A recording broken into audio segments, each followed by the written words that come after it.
Perkenalkan, kami dari kelompok 2. Saya Brian. Saya Rio. Saya Faisal. Saya Disha. Saya Zeba. Dan saya Rizkia. Kami akan menjelaskan pengertian, jenis-jenis, dan contoh-contoh pada gelombang. Lihat deh, keren banget gak sih mereka bisa komunikasi padahal di luar angkasa. Halo guys, kalian lagi ngapain sih? Kayaknya topiknya seru banget deh. Ini nih kita lagi mempertanyakan kok bisa ya astronot di luar angkasa itu tetap bisa berkomunikasi. Padahal kan luar angkasa itu adalah ruang hampa udara. Nah bener banget, jadi luar angkasa itu kan memang ruang hampa udara ya. Jadi mereka itu bisa berkomunikasinya melalui gelombang radio. Tapi kenapa sih gelombang bunyi itu nggak bisa merambat di luar angkasa, sedangkan gelombang radio itu bisa merambat di luar angkasa? Karena gelombang itu memiliki banyak jenis sama karakteristiknya yang berbeda-beda. Oh, terus intinya gelombang itu apa? Nah, gelombang itu apa ya? Jadi, gelombang adalah getaran yang merambat. Kan gelombang itu banyak banget ya jenisnya. Berdasarkan amplitudo, gelombang itu dibagi menjadi dua nih. Yaitu yang pertama ada gelombang berjalan, dan yang kedua ada gelombang stasioner atau gelombang berdiri. Gelombang berjalan itu adalah gelombang yang memiliki amplitudo tetap. Artinya setiap titik yang dilalui gelombang itu amplitudonya selalu sama besar. Contohnya seperti tali yang digetarkan secara terus-menerus seperti pada olahraga battle ropes. Oke, yang kedua adalah gelombang stasioner atau gelombang berdiri, yang merupakan perpaduan gelombang yang memiliki frekuensi dan amplitudo yang sama besar, tetapi gelombangnya merambat ke dua arah yang berlawanan. Contohnya, senar pada gitar. Berdasarkan medium perambatannya, gelombang itu dibagi menjadi dua. Yang pertama ada gelombang mekanik dan ada gelombang elektromagnetik. Nah, gelombang mekanik itu adalah gelombang yang memerlukan medium untuk perambatannya. Contohnya ada bunyi dan gempa. Gempa. Kedua adalah gelombang elektromagnetik, yaitu gelombang yang tidak memerlukan medium untuk merambat. Contohnya seperti gelombang cahaya, sinar X, gelombang radio, dan TV. Gelombang berdasarkan arah getaran. Yang pertama ada gelombang transversal, lalu yang kedua ada gelombang longitudinal. Gelombang transversal adalah gelombang yang arah getarannya tegak lurus dengan arah perambatannya. Contohnya adalah tali yang digerakkan. Yang kedua gelombang longitudinal. Gelombang longitudinal adalah gelombang yang arah getarannya sama dengan arah rambatnya. Contohnya gelombang begas atau selinci. Zeba, itu ada mereka bertiga lagi ngapain ya? Halo guys, kalian lagi ngapain sih ini? Halo, jadi kita di sini lagi membuat gelombang transversal. Oh, kasih tahu aku tuh gelombang transversal ada besarannya ya, boleh dijelasin nggak? Boleh. Oke, kita jelasin dari dasarnya dulu ya. Oke, jadi ini titik tertinggi dari sebuah gelombang itu disebut puncak gelombang. Sedangkan titik terendahnya disebut dasar gelombang. Nah, kemudian lengkungan dari titik tengah ke puncak gelombang, jadi lengkungan dari sini sampai ke sini itu disebutnya bukit gelombang.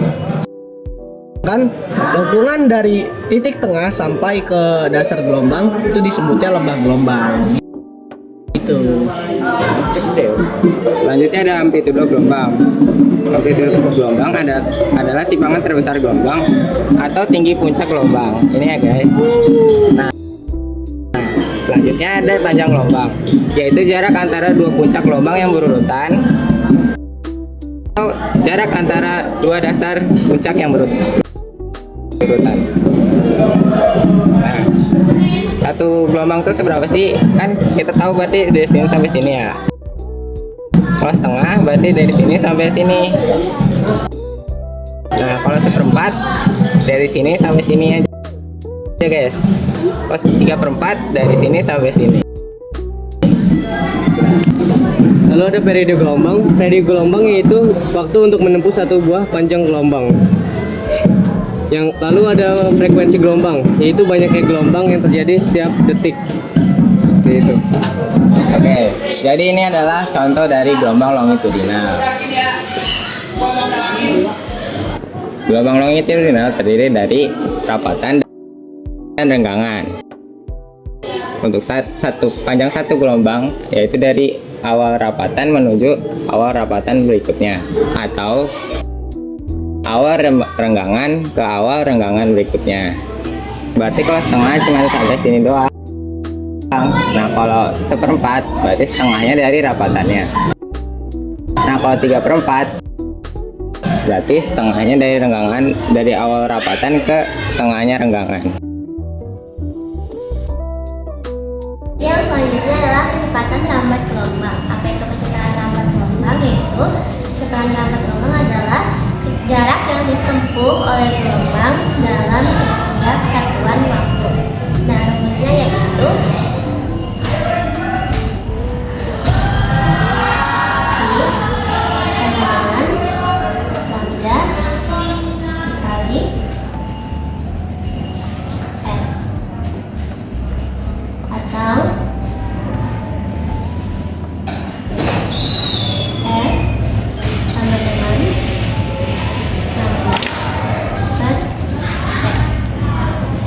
Oke, sekarang kita lanjut ke fase gelombang. Fase gelombang itu apa? Fase gelombang itu keadaan gelombang yang berkaitan dengan simpangan dan arah rambatnya. Maksudnya, jadi fase ini yang menunjukkan posisi gelombangnya. Nah, fase itu sendiri ada banyak jenisnya. Jadi, misalkan gelombang A sama gelombang B. Nah, gelombang A sama B ini titik tengahnya itu ada di P ya, berarti menunjukkan kalau gelombang A dan B itu sefase. Sedangkan kalau di gelombang C, saat gelombang A sudah di tengah itu di P, nah gelombang C-nya di P-nya masih di bukit ya, berarti menunjukkan kalau gelombang A sama C itu berbeda fase. Nah, kalau gelombang D ini baru mulai di P, sedangkan gelombang A-nya sudah di tengah-tengah. Berarti menunjukkan kalau gelombang A dan D itu berlawanan arah fasenya gitu. Nah, oke, sekarang kita masuk ke rumusnya. Nah, jadi fase gelombang ini ada dua rumusnya. Kalau berdasarkan jarak itu beda fase sama dengan 2pi per lambda. Lambda ini apa? Lambda ini panjang gelombang dikali sigma x. Sigma x ini jarak antara dua titik gelombang. Nah, kemudian kalau berdasarkan waktu itu rumusnya beda fase sama dengan W dikali sigma T. W ini frekuensi sudut gelombang, itu bisa kita turunkan lagi, jadi 2pi dikali frekuensi dikali perbedaan waktunya gitu. Gelombang memindahkan energi dari satu tempat ke tempat lain. Nah, misalnya energi gelombang bisa dirumuskan dalam rumus berikut. Energi kinetik sama dengan setengah dikali konstanta dikali amplitudo kuadrat dikali cos kuadrat theta. Sedangkan energi potensial sama dengan setengah K konstanta amplitudo kuadrat sin kuadrat theta. Nah, untuk energi mekanik sama dengan setengah kali konstanta dikali amplitudo kuadrat atau setengah massa dikali omega kuadrat dikali amplitudo kuadrat. Selanjutnya intensitas gelombang, yaitu besarnya energi gelombang yang dipindahkan persatuan luas persatuan waktu. Nah, besarnya intensitas gelombang bunyi dapat dirumuskan dalam rumus berikut. Intensitas bunyi sama dengan energi mekanik dibagi luas penampang dikali T waktu. Nah, atau daya bunyi dibagi luas penampang. Oke, jadi kalian coba jawab pertanyaan ini ya. Oke, untuk menjawab soal ini kita perlu mengetahui apa yang diketahuinya dalam soal. Nah, di sini terdapat kecepatan 300 meter per sekon, berarti yang diketahui itu ada V sama dengan 300 meter per sekon. Yang kedua di sini ada panjang gelombangnya itu 75 meter. Nah, panjang gelombang itu kan simbolnya ini ya, lambda sama dengan 75 meter. Yang ditanya apa? Yang ditanya adalah frekuensi. Nah, kalian perlu ingat dulu nih, dalam persamaan kecepatan rambat gelombang itu terdapat persamaan V sama dengan lambda dikali F atau F sama dengan V per lambda. Berarti kita menggunakan rumus yang ini. Kita tinggal masukin aja F sama dengan V per lambda. V-nya tadi kan 300, lambdanya 75. 300 bagi 75 itu hasilnya adalah 4 dengan satuannya itu adalah Hz. Oke, sekarang kalian jawab satu soal ini. Nah, untuk rumus periode gelombang yaitu T sama dengan 1 per F. Di sini F-nya sudah diketahui yaitu 1000 Hz. Lalu ditulis F sama dengan 1000. Lalu tinggal kita masukkan saja T sama dengan 1 per 1000. Lalu T sama dengan 1 bagi 1000 yaitu 0,001 S. Oke, sekarang kalian coba jawab soal ini ya. Langsung aja diketahuinya yaitu panjang gelombang yaitu lambda sama dengan 2 meter dan frekuensi 10 Hz, berarti F sama dengan 10 Hz. Nah, kita langsung jawab pakai rumus kecepatan rambat gelombang yaitu V sama dengan lambda dikali F. Masukin angkanya 2 meter dikali 10 Hz sama dengan 20 meter per second. Selesai. Oke, sekarang kalian kerjain yang ini ya.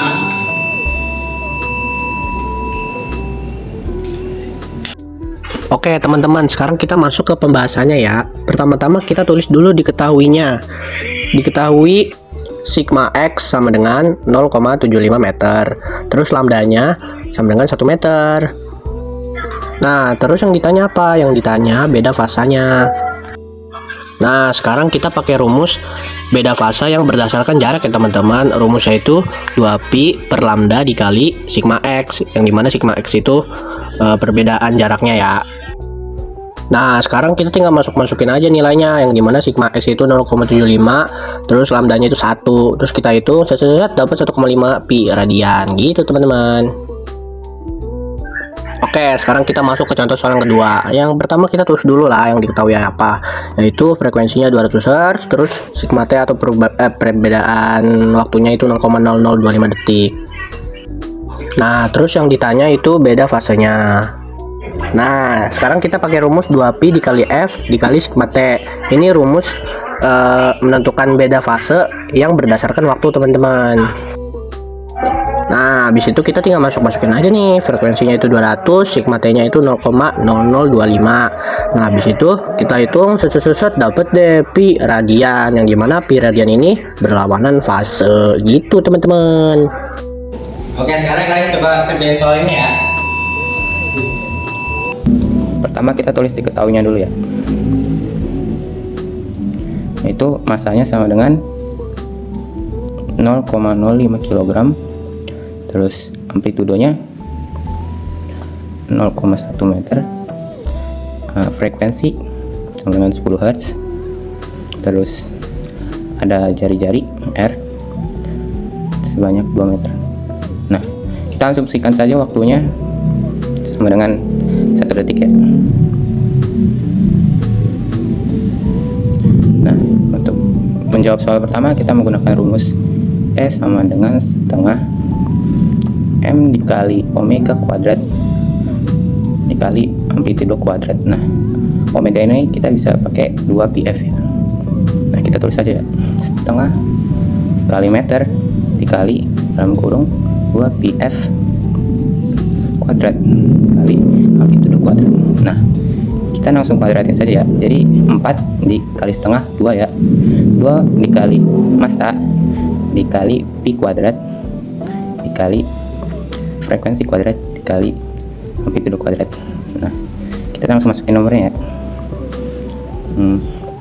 2 dikali 0,05 dikali pi kuadrat dikali 10 kuadrat dikali 0,1 kuadrat. Nah, ini kita bisa coret ya. Terus ini kita bisa ubah menjadi 0,1 kan, betul? Dikali 9, kita bulatin saja 9,87. Nah, ini hasilnya jadi 0,987 Joule ya. Nah, untuk kedua menggunakan rumus intensitas bunyi sama dengan energi dibagi luas penampang dikali waktu. Nah, karena waktunya 1 sebenarnya nggak usah ditulis ya, kita tulis aja ya. Jadi ini kita, A ini kita bisa tulis dengan rumus 4 pi r kuadrat. Kita hitung dulu ya, 4 dikali pi dikali 2 kuadrat. Nah ini berarti 16 pi ya, kurang lebih 5,27. Nah, langsung masukin saja ya. Ini kita sudah dapat 0,987 dibagi 50,27. Nah ini hasilnya 0,0196 watt per meter kuadrat. Itu saja.